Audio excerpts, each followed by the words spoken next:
പിതാവിന്റെയും പുത്രന്റെയും പരിശുദ്ധാത്മാവിന്റെയും നാമത്തിൽ ആമേൻ. ഈശോയിൽ സ്നേഹം നിറഞ്ഞവരെ, തിരുസഭയിൽ ഇന്ന് വിശുദ്ധ മത്തായി ശ്ലീഹായുടെ തിരുനാൾ ആഘോഷിക്കുന്ന ദിവസമാണ്. ചുങ്കസ്ഥലത്ത് ഇരുന്നപ്പോൾ ഈശോ കണ്ട് വിളിച്ച് തൻ്റെ ശിഷ്യഗണത്തിലേക്ക് ചേർത്ത വ്യക്തി. ഇങ്ങനെ ഒരു ചിന്ത അദ്ദേഹത്തെക്കുറിച്ച് പറയുന്നുണ്ട്. ഈശോ വിളിച്ചപ്പോൾ എല്ലാം ഉപേക്ഷിച്ച് അദ്ദേഹം ഈശോയെ അനുഗമിച്ചു. എല്ലാം ഉപേക്ഷിച്ചെങ്കിലും അദ്ദേഹം ഒന്നു മാത്രം കയ്യിലെടുത്തു. അത് അദ്ദേഹത്തിൻ്റെ പേന ആയിരുന്നു എന്ന് പറയുന്നുണ്ട്. കണക്കെഴുതാൻ, അതുവരെ ചുങ്കത്തിൻ്റെ കണക്കെഴുതാൻ ഉപയോഗിച്ചിരുന്ന പേന കൊണ്ട് പിന്നീട് ദൈവത്തെക്കുറിച്ച് എഴുതാൻ, സുവിശേഷം എഴുതാൻ അദ്ദേഹം അത് ഉപകരണമാക്കി മാറ്റി. ദൈവം നമ്മളെ വിളിക്കുമ്പോൾ നമുക്കുള്ള കഴിവുകളും സിദ്ധികളും സാധ്യതകളും ഒക്കെ അതുവരെ മറ്റ് ഭൗതികമായ സന്തോഷങ്ങൾക്ക് വേണ്ടി, ലോകകാര്യങ്ങൾക്ക് വേണ്ടി ഉപയോഗിച്ചിരുന്നെങ്കിൽ പിന്നീട് അത് ദൈവത്തെ പ്രഘോഷിക്കാൻ, ദൈവത്തെ കാണിച്ചു കൊടുക്കാൻ, ദൈവത്തെക്കുറിച്ച് സംസാരിക്കാനുള്ള സാധ്യതകളാക്കി മാറ്റാൻ നമ്മുടെ കഴിവുകളെ ഈ തരത്തിൽ ഉപയോഗിക്കണമെന്ന് വിശുദ്ധ മത്തായി ശ്ലീഹായുടെ ഈ ജീവിത ചിന്ത നമ്മളെ പഠിപ്പിക്കുന്നു. ഇന്ന് പരിശുദ്ധ സുവിശേഷത്തിൽ നമ്മൾ വായിച്ച് ധ്യാനിക്കുന്നത് വിശുദ്ധ മത്തായിയുടെ തന്നെ സുവിശേഷം 16-ാം അധ്യായം 21 മുതൽ 27 വരെ വാക്യങ്ങൾ. ഈശോ തൻ്റെ പീഡാനുഭവത്തെക്കുറിച്ച് പറയുമ്പോൾ പത്രോസ് തടസ്സം പറയുന്ന ഒരു ഭാഗം നമ്മൾ ഇതിൽ വായിക്കുന്നുണ്ട്. ഈശോ പത്രോസിനോട് പറഞ്ഞു, സാത്താനെ, നീ എൻ്റെ മുമ്പിൽ നിന്ന് പോകൂ.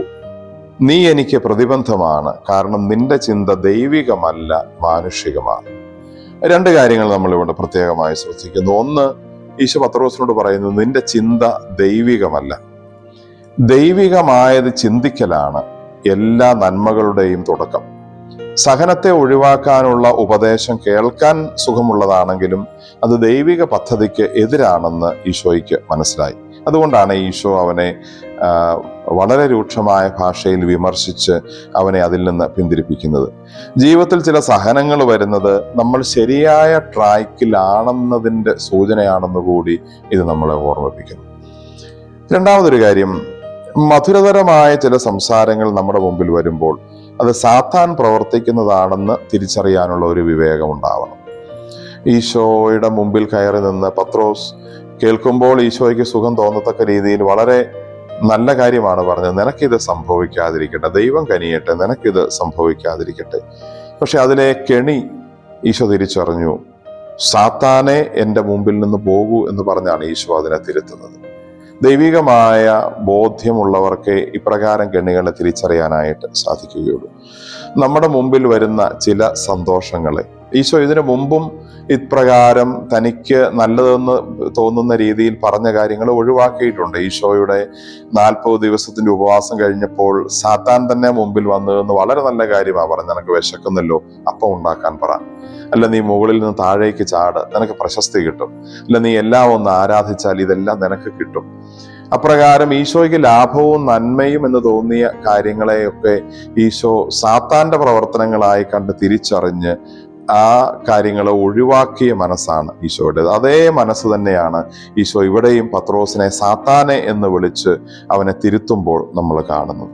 നമ്മുടെ മുമ്പിൽ വരുന്ന അനാവശ്യമായ ചില സന്തോഷങ്ങളെ, നമുക്ക് നല്ലതെന്ന് തോന്നിപ്പിക്കാവുന്ന ചില കാര്യങ്ങളെ, അതൊരു പക്ഷേ നമ്മളെ തിന്മയിലേക്ക് കൊണ്ടുപോകാനുള്ള സാത്താന്റെ പ്രവർത്തനങ്ങളാണെന്ന് മനസ്സിലാക്കാനുള്ള വിവേകം കിട്ടാനും ബോധപൂർവം വിവേകപൂർവം അതിൽ നിന്ന് മാറി നിൽക്കാനും അതിൻ്റെ പേരിൽ അല്പ സഹനങ്ങൾ ഏറ്റെടുക്കേണ്ടി വന്നാലും അത് ദൈവ പദ്ധതിയുടെ ഭാഗമായി കണ്ടതിനെ സ്വീകരിക്കുവാനുമുള്ള, സന്തോഷത്തോടെ സ്വീകരിക്കാനുമുള്ള മനസ്സ് കിട്ടാൻ വേണ്ടി നമുക്ക് പ്രാർത്ഥിക്കാം.